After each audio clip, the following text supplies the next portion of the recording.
Let's go check on the bees.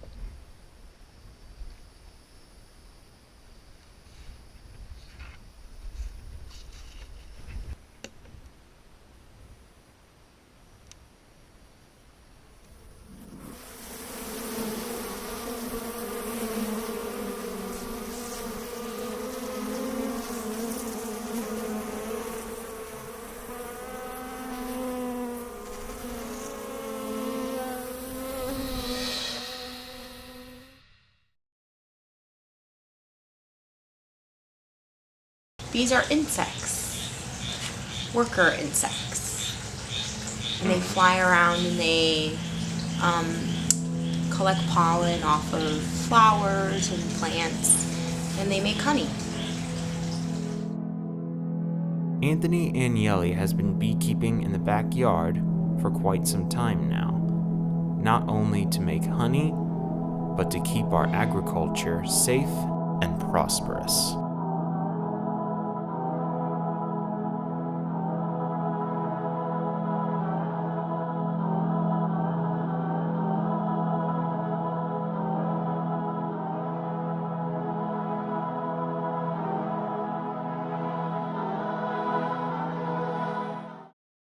The top you see there that's called a honey super. So that's where we collect our honey that we're going to harvest from the bees. They have 10 frames. They're a little more smaller than the other frames, not on the bottom. You can see the one box is bigger than the bottom. They both have 10 frames, but they also have other hives that people use that are 8 frames. But this particular one is a 10 frame hive. Down here is the brood box where most of the brood is and the babies are born. The queen is more than likely down here. And then once that gets filled, we put a honey super, which is this box, and we hope to have them to store all this honey in here, and you can see that they're doing just that. So let me turn this around. You can see that the bees with their heads down in there. That's what we try to do with the smoke, because when they're doing that, they're not paying attention to anything else. You've heard the term busy as a bee, right? Yes. Having learned about what bees do, what do you think it actually means? Well, it's funny because it's a term that you hear all the time. I'm busy as a bee, or I'm running around busy as a bee.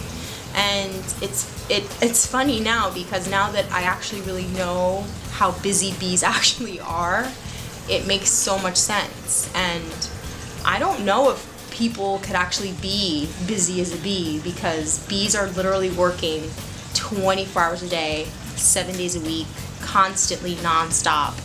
And it's a lot. Bees are busy. They're the only insect that humans are able to harvest the food product from, which is honey, pollen, honeycomb, wax, and we use them for a lot of different things, propolis. And the bees are very beneficial because they pollinate 1/3 of all the food that we eat. And that is like almost all of our fruits and vegetables depend on the bees to pollinate the flowers so that they can produce the food that we eat. If the bees weren't able to pollinate anymore, or if they just were extinct, think of that, 1/3 of the food that we put in our mouths would be gone. You'd be down to grains and different types of things that the bees don't pollinate to eat. And food prices would skyrocket to astronomical levels. Unfortunately, the bees had disappeared at one point, suffering from CCD, otherwise known as colony collapse disorder. They don't find them around the hives. They don't, find them around the area. They're just gone. They just disappeared. Fields and crops undergo regular spraying, then planted, creating a plant that is contaminated with pesticides. The honeybee, unaware of this, pollinates the plant and then gets poisoned. It was really shocking to me. I just really had no idea. that, bees are mysteriously, dropping dead. There had been serious debate between beekeepers, with many theories of how they disappeared, such as pesticides and varroa mites. The varroa mite is a little mite that attaches itself to the bee and basically sucks its blood out and causes major problems in the hive. And they've been just their population in people have seen them in hives has been 20 times what it was in the past. In fact, 85% say it's pesticides, while 41% say it's varroa mites, while the rest of them think it is combined. The problem with CCD is based on a new type of insecticide that's been used. And there's a couple of different ones from a couple of different companies. I don't know all the names of them. And they kind of associate that because the time period that they came on the scene is when around the same time that the bees started having trouble.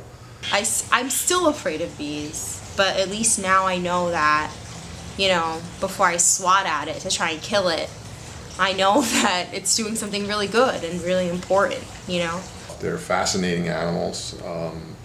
They're very, very complex. It's a very complex, kind of like an art form. And I'd rather see 60,000 individual beekeepers with one hive than have one giant beekeeper with 60,000 hives. I think that's it works out better for the bees if more people are involved in them and learn about them, and they can spread awareness, and that we can help them a lot more that way.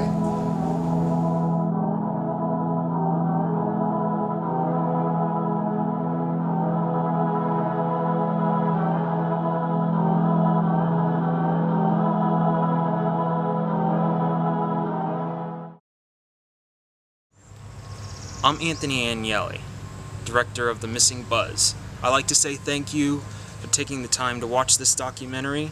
I hope this raised more awareness for you. Now it's up to you to look up online, find more information of how to help the bees. And remember, no bees, no agriculture. Thank you.